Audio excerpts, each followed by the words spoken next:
Olá, seja muito bem-vinda ao primeiro episódio do Sendo Mãe Podcast. Meu nome é Samara Rebelo Schmidt e estou aqui com você para poder realmente mostrar muita coisa que já aconteceu na minha vida, de maternidade, muita coisa que eu estou descobrindo ainda. E a gente vai compartilhar muitas coisas e principalmente a começar a desenvolver o seu autoconhecimento, né? E a começar a observar algumas coisas do seu dia a dia, né? Para a gente sempre buscar a nossa evolução. E quero ressaltar uma coisa muito importante também, que aqui a gente não está falando de mães perfeitas, a gente está falando de mães reais. E não queremos ser as mães perfeitas, até porque mãe perfeita não existe, né? Então sim, a gente quer ser pessoas melhores e por uma geração mais saudável também emocionalmente. Então, esse é o intuito principal, né, desse podcast. E nesse primeiro episódio, né, eu quero trazer aqui para vocês, mas para vocês me conhecerem mesmo, né? Saber quem eu sou, como que começou essa questão da maternidade e os podcasts seguintes, os próximos episódios, né? Eu quero que vocês colaborem, né? Podem escrever aqui nos comentários também.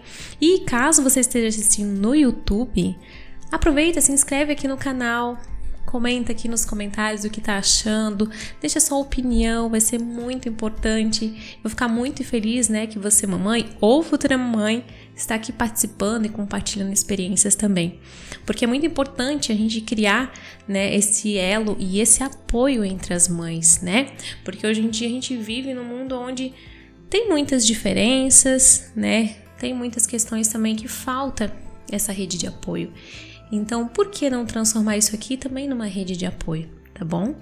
Então, nesse primeiro episódio, eu tô muito feliz e muito grata de poder estar realizando esse sonho, que não é um sonho só meu, é um sonho de Deus, é o propósito de Deus para minha vida.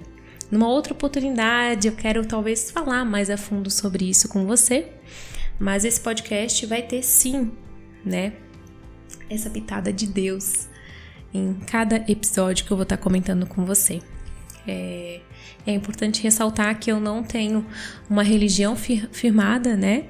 Mas eu acredito muito em Deus e Ele move, assim, a minha vida. Então, Ele vai sempre fazer parte dos podcasts seguintes, deste para sempre, tá? Então, assim, hoje, nesse primeiro episódio, eu quero que vocês me conheçam um pouquinho mais, né? E como surgiu essa questão, né, de ser mãe, né? Como é que brotou essa vontade de ser mãe? Porque nem necessariamente a gente pode nascer com essa vontade, né? Então, no meu caso, desde pequenininha, eu brincava muito com minhas bonecas, Barbies, assim, meu mundo era isso.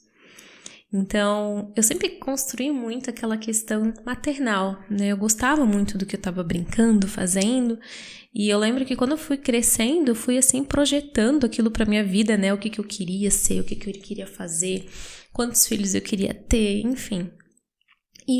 Mas essa vontade de ser mãe sempre foi muito presente, desde pequenininha mesmo, né?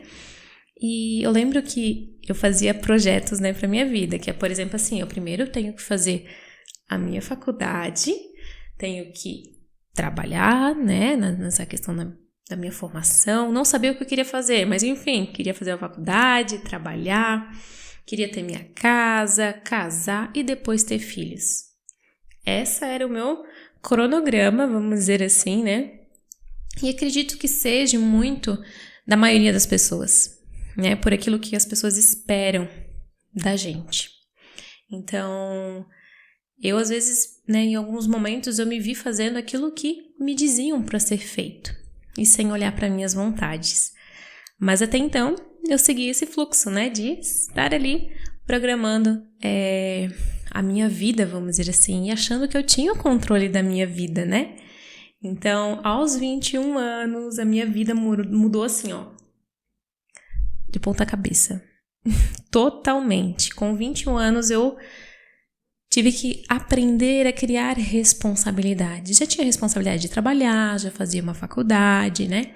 Mas não cuidava de um lar, não tinha filhos, não era casada, né? Então, com 21 anos, eu conheci o meu atual marido, o Anderson. Então, só que ele já veio de um antigo relacionamento, né? Então, ele vinha de uma separação.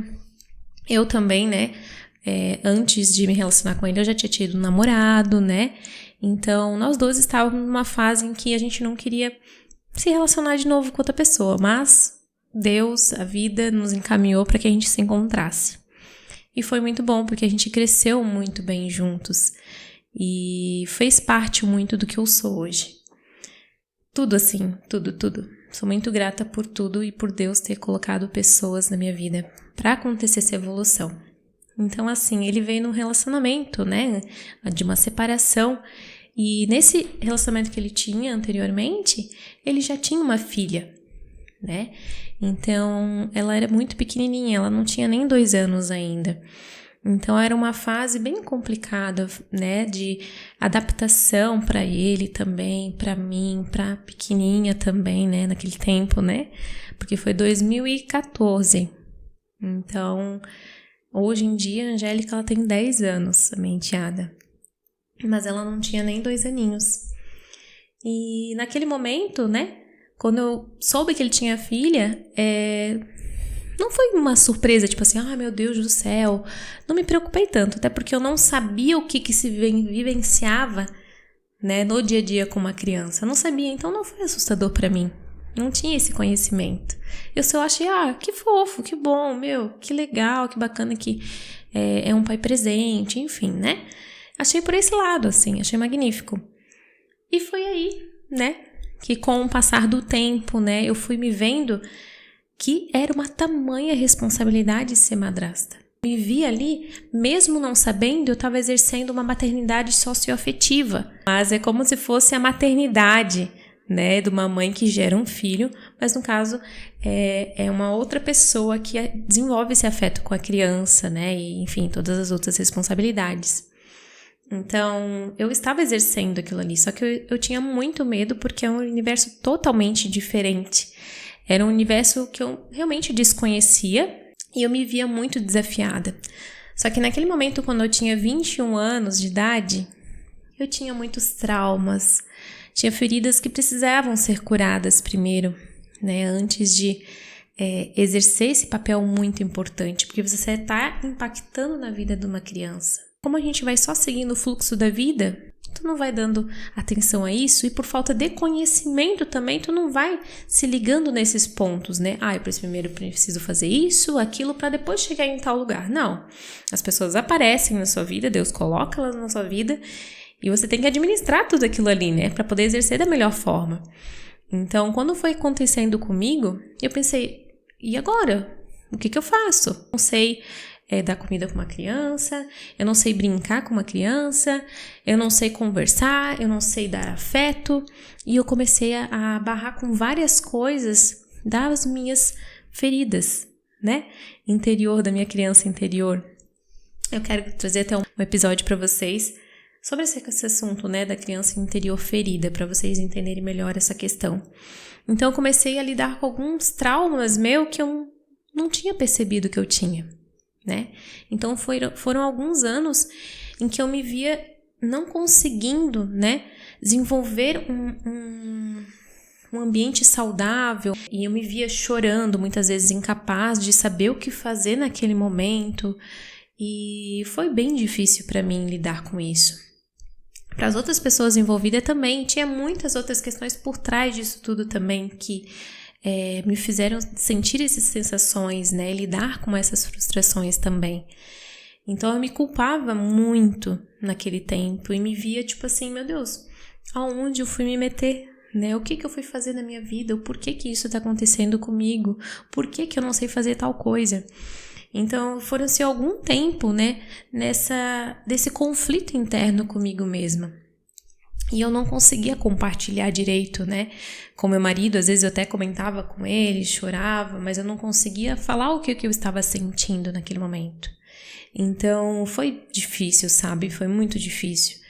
E até que chegou um momento que eu pensei, meu Deus, eu preciso de uma orientação, eu preciso de alguma coisa para minha vida para poder dar esse direcionamento, para poder aonde que eu vou buscar, qual que é o problema, o que está acontecendo. Se eu quero resolver a minha vida, eu preciso fazer alguma coisa, mas como que eu vou saber fazer isso? Então, até que eu resolvi né, me entregar as orações para Deus, fazer Deus mais presente na minha vida. E fui para a internet, né, fui para amigas, para que elas me ajudassem a abrir um pouquinho esses meus olhos e ficar só ali convivendo com aquilo ali, né? Então foi ali que eu fui assim, nossa, me descobrindo o quanto eu precisava de ajuda e o quanto eu precisava do meu autoconhecimento. O quanto eu precisava expandir os meus horizontes, o quanto eu tinha que realmente abaixar minhas guardas, o quanto tinha traumas envolvidos, né, na minha história, que refletiam em toda essa situação. E a partir desse momento, as coisas começaram-se a fluir, meu casamento, meu relacionamento com a minha enteada também. Só que assim, né, até realmente reestruturar isso, né, leva-se tempo, né? Então, levou um tempo até isso eu conseguir reestruturar algumas coisas. Mas graças a Deus hoje a questão de ser madrasta para mim é um papel muito importante e eu consigo lidar muito bem. E hoje eu não me vejo sem esse papel de madrasta. E ela foi muito importante, ela ainda é importante para o meu desenvolvimento, para o ser que eu sou hoje, sabe? Sem ela, né, sem meu marido, eu não sei a pessoa que eu seria hoje. E estou buscando cada vez mais esse conhecimento e esse equilíbrio da minha vida em todos os relacionamentos. E é muito fácil, né, a gente se queixar, reclamar, né, botar a culpa em outra pessoa, sendo que a gente não olha pra gente. Então, a partir do momento que eu comecei a olhar pra mim, as coisas começaram, né, a se encaixar e a resolver, né. Então, eu lembro que em 2019, né, quando eu resolvi, digamos assim, focar mais em mim, no meu trabalho, no meu emprego, realmente as coisas começaram realmente a fluir mais, estava de bem com a vida, e aí veio o meu presente, que é a Sarinha, né, que aonde eu exerço hoje a maternidade, né, eu gerei essa vida. E a Sara veio num momento assim que não estava totalmente planejado. A gente pensava em ter filho, né? A gente conversava sobre isso, só que não tinha uma data estipulada. Então, a Sara veio num momento onde eu estava no emprego que eu queria muito, que eu estava no corpo que eu desejava, que eu estava num momento do meu relacionamento muito bom, com a Angélica, com meu marido, com tudo. Tava assim, não tinha o que reclamar, tinha minha casa, né? Então, a maternidade veio assim, ó, tipo, era isso que você estava planejando interiormente? Então, está aqui o presente que você quer, né? Deus mandou para mim. E ali, né, em 2019, eu engravidei. Foi em setembro que eu engravidei. E em dezembro a gente casou, eu e meu marido, né? Então, aqueles planos que eu tinha quando eu era lá criancinha, sabe? De casar, ter filhos e tal, não tava no planejado, né, do cronograma certinho, né, porque a minha fase, lá quando eu era criança, eu planejava o quê? Primeiro, faculdade, trabalho, ter casa, casar e depois ter filhos, e pra mim foi totalmente ao contrário, né, eu primeiro tive filhos, né, que era madrasta, morava com a minha mãe, depois que eu fui ter uma casa com meu marido, depois que eu fui ter filhos e depois que eu casei, entende? Então, foi tudo ao contrário. E isso, assim, de uma certa forma, revirou minha cabeça novamente, sabe? Eu pensei, cara, tá tudo alinhado, tá tudo bem, mas assim, tá tudo fugindo um pouquinho do planejado. Eu pensava em casar primeiro para depois ter filhos, né? Sair do meu ventre, mas, enfim. Isso ali veio um pouquinho para balançar, né? Esses sentimentos e essas questões internas em mim que precisavam ainda ser remexidos, precisavam ainda buscar muito mais conhecimento. Então, em 2020, a Sarinha nasceu. E quando ela estava no meu ventre, eu lembro que ela mexia e eu sentia, era uma sensação muito gostosa. Eu tive uma gestação muito tranquila, muito boa, assim, né? E claro que teve a questão da pandemia ali, né? No final da minha gravidez, peguei a pandemia. Mas isso é um assunto para um outro momento, né? Mas de restante, foi uma gestação muito boa. Só que a partir do momento que ela nasceu, na hora que eu peguei minha filha nos braços, eu tive aquela sensação, tá bom, e o que eu faço agora? E agora? Começou a me bater um medo tremendo. E na hora que minha filha nasceu, eu não chorei. E sempre diziam pra mim, né? Quando tua filha nascer, tu vai sentir um amor imensurável, só tendo pra poder saber. E aí, quando eu tava com a minha filha no colo, eu não senti esse sentimento que me falaram que eu ia sentir. Eu não chorei como eu pensei que eu ia chorar de emoção, porque eu sou muito emotiva, né? E eu não chorei. Aí eu fiquei assim, meu Deus. E eu me culpava por não ter chorado, por não ter amado minha filha no primeiro momento. E a questão do puerpério, né, depois do pós-parto ali, que a criança nasce, os teus hormônios totalmente desequilibrados. Isso é uma questão hormonal, né? Então, eu não tive tanto suporte como eu imaginava que eu queria, né? Que eu criei uma expectativa muito alta de suporte, né? Que eu ia ter das pessoas, ou rede de apoio, né? Eu imaginava muitas coisas, criava muitas expectativas. Aí veio, né? Depois de tudo isso, veio pra assim, acorda pra vida. Não é bem assim também, né? E realmente me mostrou o que era importante naquele momento. Era importante rede de apoio, sim. Poderia ter planejado, poderia ter me organizado, poderia ter pensado mais, poderia. Algumas coisas poderiam ser evitadas, mas se não aconteceu, para que viver lá no passado, né?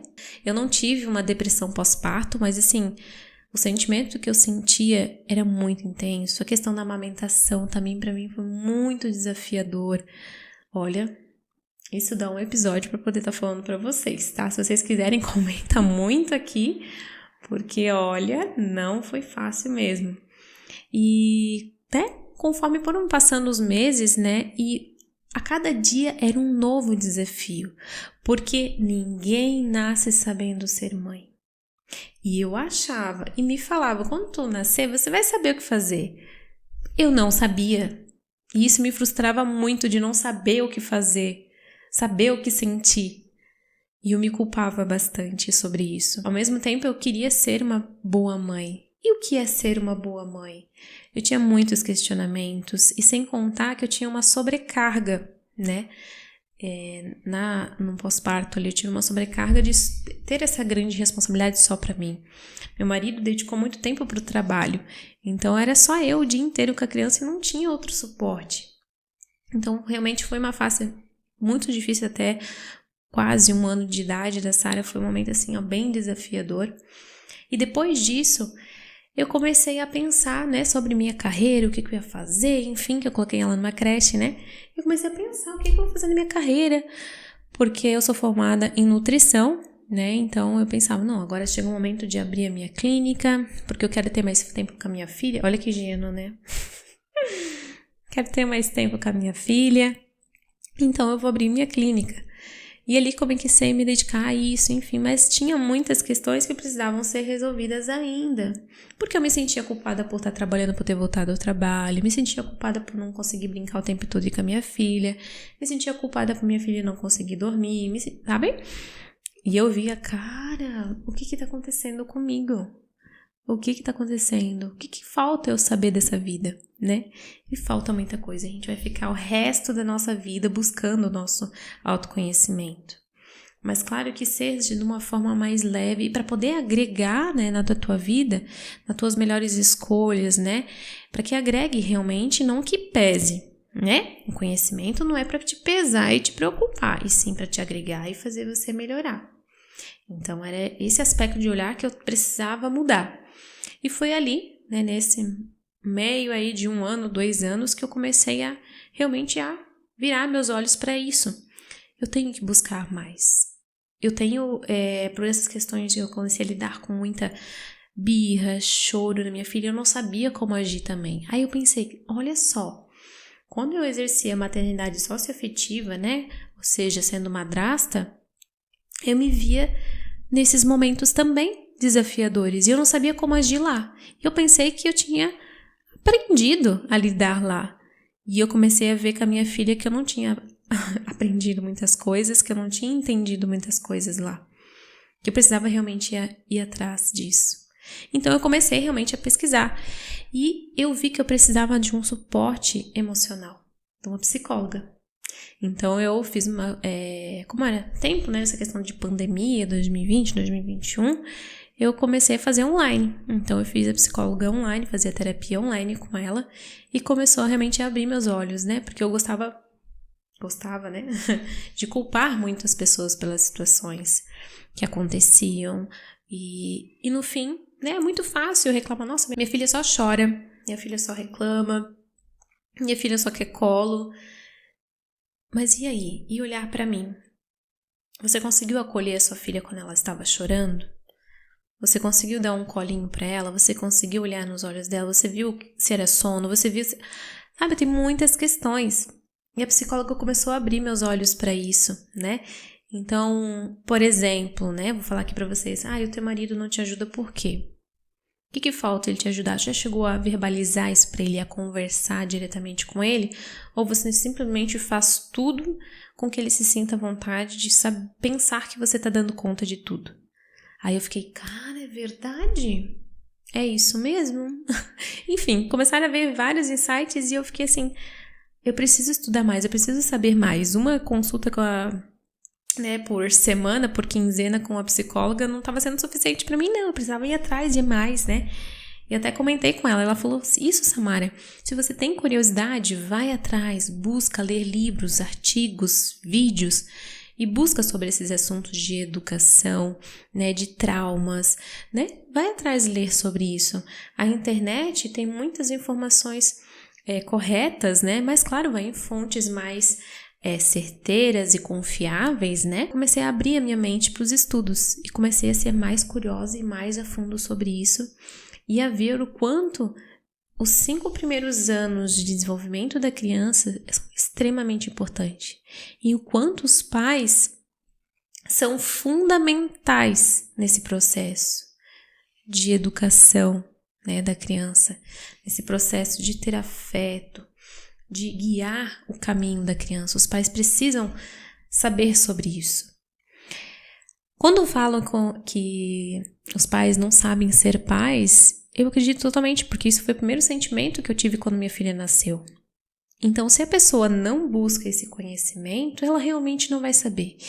E ela vai fazendo traumas transgeracionais. E esses traumas transgeracionais quer dizer que vai passando de geração para geração. Então, eu ia acabar replicando muito dos meus traumas para minha filha. Assim como os meus pais, né? Dos meus pais começaram a vir também disso. E se alguma geração não parar esses traumas, a geração não vai evoluir, não vai melhorar emocionalmente. Então, isso vai refletir na sua família, vai refletir nos seus filhos vão refletir na família dos seus filhos e assim vai indo. E eu pensei, cara, eu tenho esse conhecimento, eu tô buscando esse conhecimento e eu preciso fazer isso parar, né?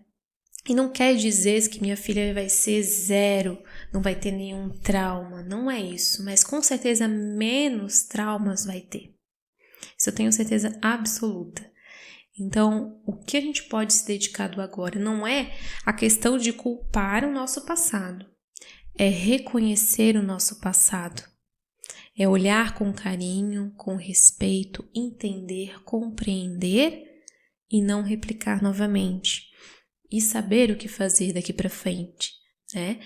Então, se você fala, não, Samara, eu perdoo, mas olha, quando eu vejo, não consigo perdoar. Realmente eu vejo que eu não consegui perdoar. Então, as feridas precisam ser curadas. Senão, elas continuam sendo traumas. Traumas são feridas não curadas, que a gente diz.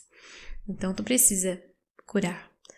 E para curar essas feridas, a gente precisa muitas vezes cutucar elas, que é olhar para o seu passado. E isso é doloroso.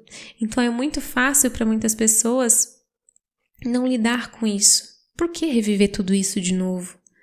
Para poder curar. Você precisa curar. Não quer dizer que você vai ter que ir lá tirar satisfações com os teus pais. Nada disso. É olhar para si. O que te faltou naquele momento? O que aconteceu? Então, assim, não quer dizer assim que o teu pai ou a tua mãe gerou um trauma em você. Mas a situação, se ela não foi uma situação traumática que pode ter acontecido na sua infância. Se teu pai e tua mãe não souberam te acolher naquele momento, te confortar e saber te direcionar naquele momento, aí gerou um trauma por conta desse momento. E não quer dizer que seus pais geraram isso, entende?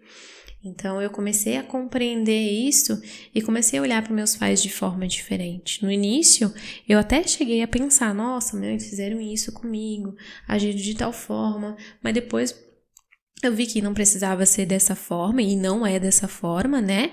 Que você pode realmente direcionar esses conhecimentos e olhar com carinho. E os meus pais eram o único... Eles replicaram o que os pais deles fizeram, eles não tinham esse conhecimento. Então, realmente eram os recursos que eles tinham naquele momento. Eles tinham as perspectivas de vidas diferentes do que temos hoje. E hoje em dia, que existe muita informação, né? Internet, tem livros, você tem muito fácil acesso a isso. Se você olha para essa informação, para essa educação e vê que você pode mudar e você não quer mudar, aí sim você é o responsável por esses traumas. Mas caso contrário, se você não tem esse conhecimento, não tem o porquê você ser culpado disso, entende? Então, meus pais não tinham culpa disso. Infelizmente, eles só replicaram aquilo que vivenciaram. E ainda existe muita gente da nossa geração agora que ainda vive nisso. Então, essa forma do podcast que eu tô trazendo aqui para vocês é uma plataforma que eu quero trazer em áudio, em vídeo para vocês, para que a gente possa alcançar mais pessoas. Não somente mães, né? Mas pais, familiares responsáveis pelas crianças. O que a gente puder fazer por aquela criança para realmente ajudar ela a ser emocionalmente saudável, para lidar com pessoas. A gente é ser humano, a gente precisa de afeto, a gente precisa viver em sociedade, a gente precisa ter conversas produtivas, a gente precisa, né, viver em harmonia. E hoje em dia é tão difícil isso, né? E hoje em dia, a gente tem ferramentas para isso. Se a gente tem ferramentas, vamos fazer a diferença, né? Vamos fazer diferente. Só que custa, né? Tem que sair da sua zona de conforto. Tem que tirar um tempinho do teu dia para isso. E eu comecei a fazer a diferença. Eu tô lutando por uma geração mais saudável emocionalmente. Eu tô lutando e eu quero que você que tá me assistindo também consiga abrir os olhos, despertar. Você primeiro precisa se despertar, né? Para poder olhar com mais carinho, né? Olhar com mais entendimento sobre isso. E a gente não vai educar batendo, falando alto ou pela obediência cega, né? Que é, por exemplo, assim, cala a boca e senta aí e me respeita. A gente não vai educar nossas crianças dessa melhor forma. A gente não vai saber elas lidar com emoções. Ninguém nasce sabendo, né, se relacionar bem com as pessoas. Ninguém nasce sabendo lidar com as emoções.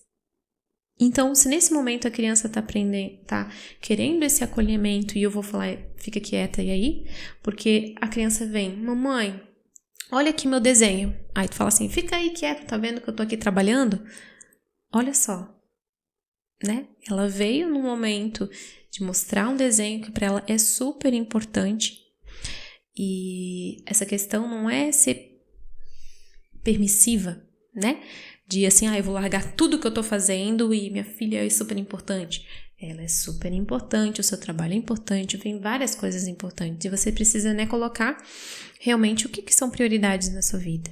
Então, por exemplo, se eu tô trabalhando no computador ou no celular, ela não sabe o quanto aquilo é importante para mim. Então, é uma criança. Esse exemplo que eu dei, minha filha, ela tem 2 anos de idade, né? Então, se a gente for equiparar esse exemplo que eu dei para uma criança de 2 anos de idade, ela não sabe que o trabalho é importante. Ela nunca trabalhou na vida dela. E o cérebro dela, caso você não saiba, até os 25 anos de idade, ele demora para ter um amadurecimento. Então, ela só tem 2 anos. E a gente quer que ela saiba que aquele trabalho é importante. Como é que ela vai saber? Então, existem formas de se comunicar com a criança gentilmente, que é a forma respeitosa, para poder acolher aquela criança e ela saber. A minha filha, hoje em dia, ela sabe, ela tá aprendendo, né? Ela até os 5 anos, que eu digo isso para vocês, ela tá desenvolvendo esse caráter dela, né? Até os 5 anos, ela tem muito a desenvolver ainda. Não tenho que julgar, ela é uma criança muito elétrica, ela é uma criança muito teimosa, ela é uma criança que tá manipulando. Não existe. Ela ainda tá se moldando. E a gente, né, tá aqui regando ela, né, como se fosse realmente uma plantinha. A gente tá moldando ela para que ela cresça, né, bem, saudável, mas ela vai ser do jeito que ela for. E ela vai florir do jeito que é para florir. Então, a gente precisa ajudar, né, a gerar esse amadurecimento de forma mais saudável possível.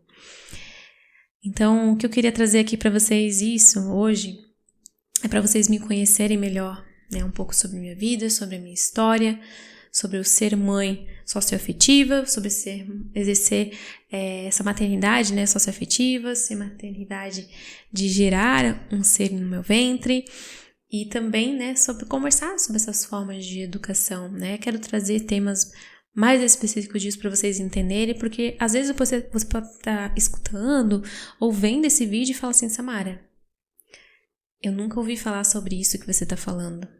Então eu preciso trazer temas bem específicos. Então aqui foi um geral realmente para você despertar que você precisa agir para acontecer uma próxima geração, e essa geração que já está acontecendo, de forma mais saudável emocionalmente. Para que aconteça, você, eu, ao nosso redor, a gente precisa contribuir para isso, tá? Então, eu espero vocês no próximo episódio. Quero agradecer muito por você ter assistido até aqui. Eu falo demais algumas vezes, mas com certeza a gente tem muito a compartilhar uma com a outra. Se tiver histórias para me contar ou temas que eu quero fazer, que eu traga aqui para você, me mande nas redes sociais ou embaixo desse vídeo, pode comentar também. Não esqueça do seu like, né? E manda para uma mãe, manda para um pai para poder estar ouvindo tudo isso e estar conhecendo mais sobre o podcast e poder agregar na sua vida também esse conhecimento, tá bom? Então, um beijo e até mais.